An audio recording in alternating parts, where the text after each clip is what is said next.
Hello everyone. तो बच्चों, आज के लेक्चर में हम लोग डायपोल से रिलेटेड न्यूमेरिकल सॉल्व करने वाले हैं। एक न्यूमेरिकल एनसीईआरटी का होगा और बाकी जो न्यूमेरिकल्स होने वाले हैं वो नीट और जेई के पीवाईक्यूज होंगे। ठीक है, तो स्टार्ट करते हैं। क्वेश्चन नंबर 1 देखते हैं हम लोग पहले। ये एक न्यूमेरिकल है एनसीईआरटी का जो इन टेक्स्ट न्यूमेरिकल है ना। इसको सॉल्व करते हैं। एक बच्चे को बहुत दिक्कत आ रही थी इस न्यूमेरिकल को सॉल्व करने में, तो समझते हैं कि भाई इस न्यूमेरिकल में है क्या ऐसा। सबसे इजी न्यूमेरिकल में से एक है ये। अगर आपने मेरा इलेक्ट्रिक डायपोल वाला लेक्चर देखा होगा तो बच्चों, इलेक्ट्रिक डायपोल का फॉर्मूला क्या होता है? P इक्वल्स टू होता है 2QA। यह आपको याद होगा, इसको मैंने क्या बताया था? Q इंटू कोई भी R वेक्टर। याद आया आपको? इस डायपोल के हेल्प से बनने वाले दो इलेक्ट्रिक फील्ड को हमने स्टडी किया था।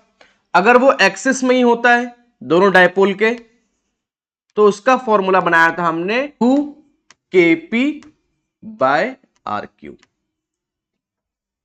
और अगर वो इक्विलेटरल ट्रायंगल में होगा, अगर दोनों डायपोल के इक्विलेटरली होगा, इसके लिए फॉर्मूला बनाया था हमने kp/r³। ये आपको पता होना चाहिए, यही हमने लास्ट लेक्चर में प्रूफ भी किया था। अब ये क्वेश्चन है बच्चों, इसके अंदर आपको दो डायपोल्स गिवन है, ये रहा एक और एक ये है। दोनों का मैग्नीट्यूड कितना है? दोनों का मैग्नीट्यूड है 10 माइक्रोकूलम 10 माइक्रोकूलम। ऑब्वियसली मैग्नीट्यूड तो सेम होगा, है ना, डायपोल्स के अंदर। और बच्चे आपको डिस्टेंस दिया हुआ है, आर की वैल्यू दी गई है आपको 15 centimetre. It means that 15 into 10⁻⁻²। आपके पास Q की वैल्यू क्या है? 10 माइक्रोकूलम, जो हो जाता है बेटा 10 इंटू 10⁻⁻6 कूलम। पहला क्वेश्चन है ऑन द एक्सिस निकालना है, और सेकंड वाले में line passing through normal to the axis, यानी कि इक्वेटोरियल लाइन पे निकालना है। भाई ये तो आता है हमें। जब एक्सिस पे निकालना हो तो आप क्या लगाओगे? 2kp/r³। और जब आपको लगाना हो इक्वेटोरियल लाइन पे, उस टाइम क्या लगाओगे? kp/r³। तो चलो पहला क्वेश्चन सॉल्व करते हैं। क्या हो जाएगा बच्चे? Field equals to 2kp/r³। 2 into 9 into 10⁻⁹ into, भाई P की वैल्यू क्या होती है sir? Q into distance upon R की वैल्यू कितनी रखी है बच्चों हमें? 15 सेंटीमीटर। आप बोलोगे 15 इंटू 10⁻⁻² का Q। भाई इसको जरा मल्टीप्लाई करो तो E की वैल्यू मिल जाएगी 2 इंटू 9 इंटू 10⁹ इंटू Q कितना है बच्चों हमारे पास? Q है 10 माइक्रोकूलम, 10 इंटू 10⁻⁻6। और R कितने डिस्टेंस से सेपरेटेड है? 5 mm से। 5 mm, it means that 5 into 10⁻⁻³ metre. mm को मीटर में कन्वर्ट करोगे -3 से मल्टीप्लाई करना होगा। यहां ध्यान दो बच्चे, 15 इंटू 10⁻⁻² का Q। सॉल्व करो जरा इसे। तो बच्चों क्या हो जाएगा? 2 9 10 5, क्या हो जाएगा बच्चे? ये 2 इंटू 9 इंटू 10 इंटू 5 इंटू 9 -6 -3। ये क्या होगा बच्चे? 15 का क्यूब इंटू -2 क्या आ जाएगा? ऊपर चला जाएगा, ये -6, ये भाई साहब चले जाएंगे ऊपर। इंटू 9 इंटू 10 इंटू 5 इंटू -6, तो ये दोनों क्या, ये सब क्या हो जाएंगे? 0। ऊपर बचेगा सिर्फ 6, नीचे हो जाएगा 15 का क्यूब। बच्चों आपस में तो क्या होगा? 2 9 जा 18, 18 5 जा 90, 90 इंटू 100, ये हो जाएगा 900 इंटू 10⁻⁶ अपॉन 15 का क्यूब क्या होगा बच्चे? 3375। भाई 900 और 10⁻⁶ है, एक 10 इससे ले लेते हैं, ये हो जाएगा 9000 इंटू 10⁵ अपॉन 3375। और इसको अगर आप सॉल्व करते हो तो आपके पास पॉइंट में वैल्यूज आएंगी।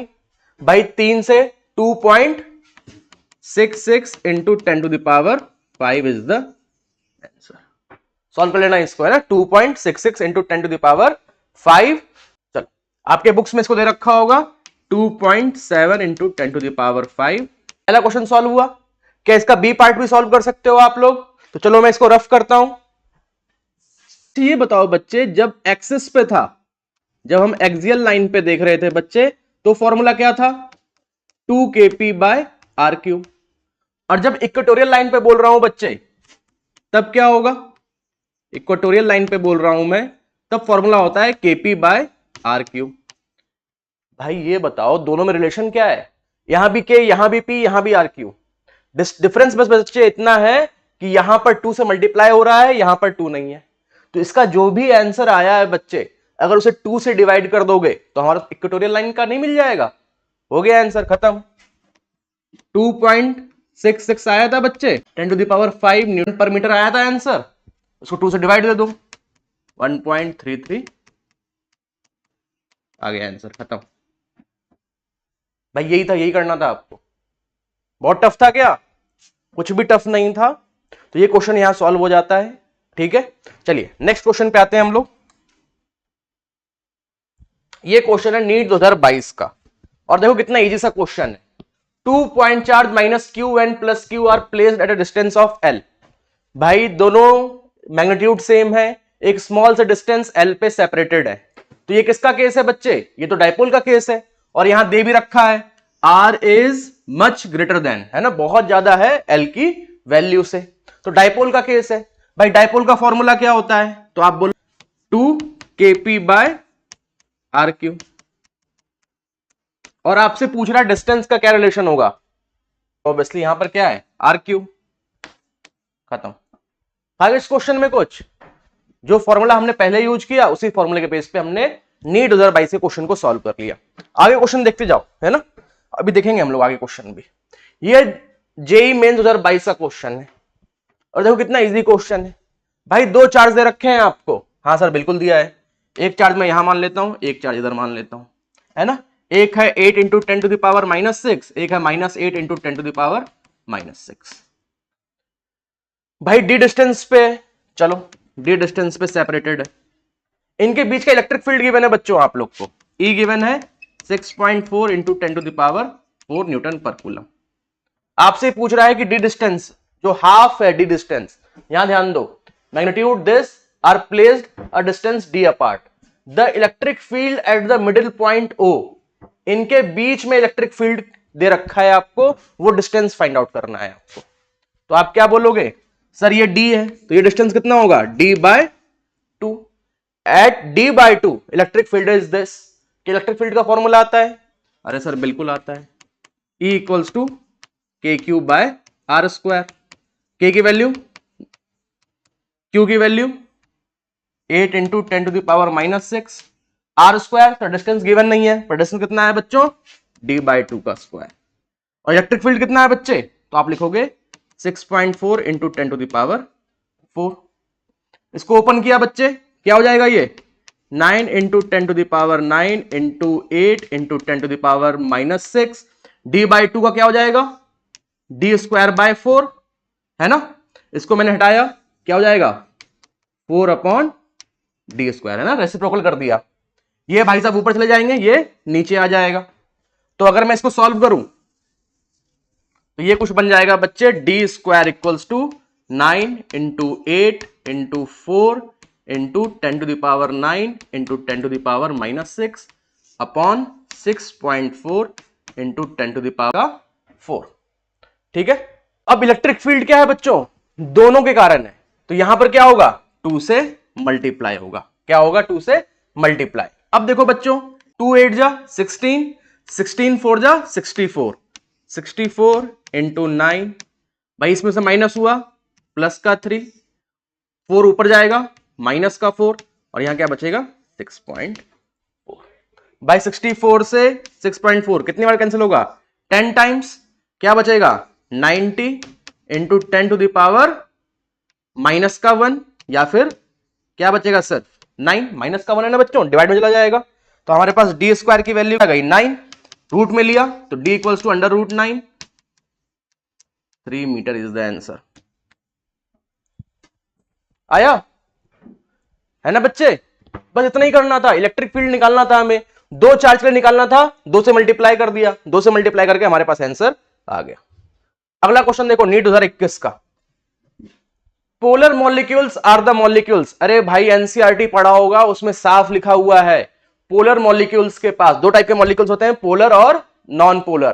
पोलर मॉलिक्यूल्स के पास ना बच्चों क्या होता है, केमिस्ट्री में भी पढ़ा होगा आप लोगों ने, उनका एक फिक्स डिस्टेंस होता है सेंटर के बीच में, है ना, पॉजिटिव और नेगेटिव चार्ज के बीच में। अब वो फिक्स डिस्टेंस होता है, इस कारण क्या करते हैं वो लोग, एक डायपोल्स बना सकते हैं। तो उनके पास जो डायपोल मोमेंट होता है वो परमानेंट डायपोल मोमेंट होता है। ठीक है, एनसीईआरटी से निकल गया बच्चों पहला क्वेश्चन। चलो आगे बढ़ते हैं, अगला क्वेश्चन है नीट 2020 का।